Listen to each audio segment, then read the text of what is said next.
तो गाइस, तो ये जो आप एग्ज़ाम देख रहे हैं पेपर, वो टीजीटी ईएमआरएस का है।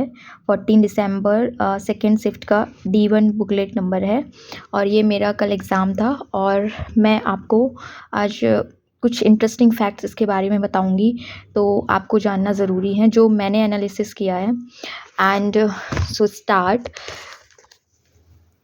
Let's go. One is ICT, और आईसीटी की यदि मैं आपको ओवरऑल अपनी तरफ से एनालिसिस बताऊं तो पेपर बहुत ही बेसिक था। आईसीटी का क्वेश्चन, जो आईसीटी के जितने भी क्वेश्चन थे 15, बहुत मुझे बेसिक लगे। बहुत ज़्यादा टफ नहीं थे कि आपको बहुत ज़्यादा माइंड इसमें यूज़ करना है।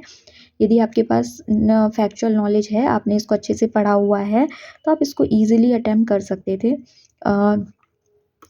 तो इसमें जैसे फर्स्ट क्वेश्चन है तो लैन मैन वैन ये सब नहीं पढ़ा होगा, तो यदि आपको इसका कॉन्सेप्ट पता होता तो आप इसको आराम से कर सकते हो। इसका आंसर पेन था। नेक्स्ट वन जैसे कि 27 था फायरवॉल। तो फायरवॉल क्या है और ये सब चारों ऑप्शन के बारे में आपको अच्छे से पता होगा यदि आप थोड़े से भी सीरियस होते एग्ज़ाम को लेकर कि हाँ अब मुझे एग्ज़ाम देना है। तो बहुत बेसिक बेसिक से इसमें कॉन्सेप्ट थे। एंड थर्ड वन था कि 28 था जैसे कि सर्च इंजन कौन सा नहीं है, तो एज इसमें सर्च इंजन नहीं था। 29 था कि MICR, OCR, OMR, ये तो बहुत बेसिक से थे। HTTP, HTML, तो इसका MICR। और आप ये देखिए कि जो ये क्वेश्चन है कि MICR में एम स्टैंड फॉर, तो इस टाइप के क्वेश्चन ये हमारे इसमें पूछे जा रहे हैं, क्योंकि ये पीजीटी में भी इस टाइप का क्वेश्चन आया है। इस टाइप का क्वेश्चन प्रिंसिपल वाले एग्ज़ाम में भी आया है, एंड इस टाइप का क्वेश्चन आपका अकाउंटेंट वाले एग्ज़ाम में भी आया है। तो आपका यदि आगे EMRS का एग्ज़ाम है तो आप इस टाइप का क्वेश्चन पढ़कर जाइए। ओके। एंड नेक्स्ट वन 30 जो था उसका आंसर था कि आप यदि colour, font, photograph, print, design ये सब करते हैं तो आपको वर्ड पे जाएंगे, आप वर्ड से करेंगे। देन ये था कि वीडियो फाइल का कौन सा नहीं है, तो सबको पता है कि हम लोग का जो PDF है वो वीडियो फाइल नहीं होता है। देन जो ये क्वेश्चन था आपका, सॉरी, ये जो क्वेश्चन था आपका कि रीडू को करने के लिए हम कौन सी यूज़ करते हैं की, तो इसमें बहुत सारे यूट्यूबर बता रहे हैं Ctrl+Z एंड Ctrl+Y भी बता रहे हैं, बट इसका 100% श्योर आंसर Ctrl+Y है, Z नहीं है। Z अंडू करने के लिए हम लोग यूज़ करते हैं, ना कि रीडू करने के लिए। ओके।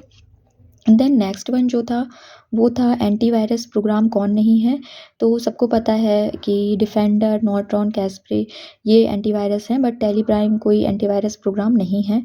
देन नेक्स्ट जो क्वेश्चन था वो था कि विच प्रोटोकॉल इज़, फाइल को ट्रांसफ़र करने के लिए कौन सी प्रोटोकॉल का यूज़ करते हैं, वो सबको पता है कि FTP का यूज़ करते हैं हम फाइल को ट्रांसफ़र करने के लिए। देन नेक्स्ट क्वेश्चन था कि कौन सी आउटपुट डिवाइस नहीं है, तो यदि आपने एक भी डिवाइस पढ़ी होती कि इनपुट डिवाइस कौन सी है, जैसे मैं आपको बताऊं कि इनपुट डिवाइस का मैंने एक ट्रिक याद रखा था। M3T2J से कल वेडनेसडे बार है, तो M3 था, तो इससे मुझे याद हो गया था कि इनपुट डिवाइस कौन कौन सी हैं, तो फिर मैंने ये ईज़िली आइडेंटिफाई कर पाई मैं। आप भी ऐसी कोई ट्रिक बना के याद कर सकते हैं। देन ये था कि वैलिड वेब एड्रेस कौन सा है, तो इसमें भी यूट्यूबर कई टाइप के आंसर बता रहे हैं। कोई A बता रहा है, कोई थर्ड बता रहा है, तो अलग अलग टाइप के हैं, बट मैंने इसमें फर्स्ट मार्क किया है एंड मुझे लगता है कि यही इसका आंसर करेक्ट है। देन इसमें आपको पूछा था स्मॉलेस्ट यूनिट, मेमोरी यूनिट के बारे में, तो ये भी बहुत बेसिक सा था। आपको पता होगा कि पहले KB आता है, MB, GB, TB, PB, EB ये सब आते हैं, तो ये भी इजी था। देन नेक्स्ट वन था कि MS विंडोज़ में डबल क्लिक करने पे आप कहाँ जाते हैं, तो वेब ब्राउज़र में जाते हैं, ये भी इजी था। चैट GPT का नेक्स्ट क्वेश्चन था 39। तो चैट GPT का हम सबको पता है कि आजकल हम सब ही ऑलमोस्ट चैट GPT का यूज़ करते हैं, तो इसमें एक फ्री वर्जन भी आता है और एक सब्सक्रिप्शन वर्जन भी आता है।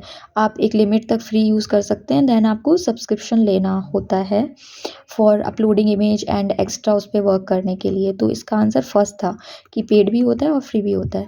देन 40 क्वेश्चन था कि आप iCloud कंप्यूटर में क्या वर्क करता है, क्या पर्पस है, तो इसमें मुझे डाउट हो रहा था कि ऑपरेटिंग सिस्टम है कि ऑनलाइन क्लाउड स्टोरेज है, बट इसका आंसर ऑनलाइन क्लाउड स्टोरेज एकदम कंफर्म सही था, ऑपरेटिंग सिस्टम नहीं था, वो मेरा ही मानना ऐसा था। ओके। सो इसमें लास्ट में एक आपको ट्रिक दूँगी, यदि आप लोग इनपुट और आउटपुट डिवाइसेज़ में बहुत कन्फ्यूज़ होते हैं कि कैसे मैं याद करूँ, क्योंकि मुझे भी पता है बहुत कन्फ्यूज़न होता था और मुझे याद नहीं होती थी, ठीक है? तो मैंने क्या किया कि मैंने इनपुट और आउटपुट डिवाइस याद करने के लिए सिर्फ़ इनपुट डिवाइस याद कर लीं जितनी भी थी। तो उसमें मैंने ट्रिक बनाई, M3 T2 J से कल वेडनेसडे बार है। M3 से पता है, M3 से मैंने याद कर लिया mouse, microphone and magnetic strip, ठीक है? एंड फिर मैंने T2, तो T2 से मैंने याद कर लिया track ball and touch pad. फिर था J से जॉयस्टिक, J से याद कर लिया स्कैनर, ठीक है? और J से कल से याद कर लिया, K से कीबोर्ड और L से लाइट पेन और कल से एंड उसके बाद था हमारा वेडनेसडे बार है। वेडनेसडे मतलब बैक कैमरा और बार है मतलब बारकोड रीडर, ओके? और उसके बाद से फिर आप OMR, MICR, OCR ये सब भी इनपुट डिवाइस में आप याद कर लीजिएगा। तो इससे क्या होगा ना, आपका एक क्वेश्चन तो कम से कम सही हो जाएगा। और एक और ट्रिक मैं आपको बताऊँ, एक और कॉन्सेप्ट, ये जो रीडू और अंडू ये सब जो आप कन्फ्यूज़ हो गए होंगे बहुत सारे लोग, मैं इसमें पता है क्यों कन्फ्यूज़ नहीं हुई, क्योंकि आप सारी जो शॉर्टकट की हैं, उनको आप एक बार एक पेज पर लिखिए, ठीक है? A to Z करके, मतलब A से लेके Z तक जितनी भी कीज़ हैं, आप सारी को एक पेज पर लिख लीजिए। तो आप उसको जब 1-2 बार ऐसे देखेंगे ना कि A फॉर मतलब बहुत सारे वर्ड उसमें आपके ऐसे आएँगे जो बिल्कुल वर्ड से रिलेट करते हैं। कुछ एक वर्ड हैं जो वर्ड से रिलेट नहीं करते। जैसे कि पेस्ट करने के लिए आप Ctrl+V का यूज़ करते हैं, तो ये थोड़ा डिफरेंट है। तो जब आप 2-3 बार उसको पढ़ेंगे ना, आपको ऑटोमैटिकली याद हो जाएगा और आप वो तब करिए जब आप बहुत अच्छे मूड में हों याद करने के। और उसके बाद एक फंक्शनल की का भी होता है कि वो भी जल्दी याद नहीं होती हैं। तो फंक्शनल की में भी आप यही करिए कि आप बहुत एक-एक कीवर्ड बनाइए, एक-एक वर्ड का, और उसको 2-3 बार एक पेज पे लिख के और फिर याद कर लीजिए, फिर नहीं भूलेगा आपको।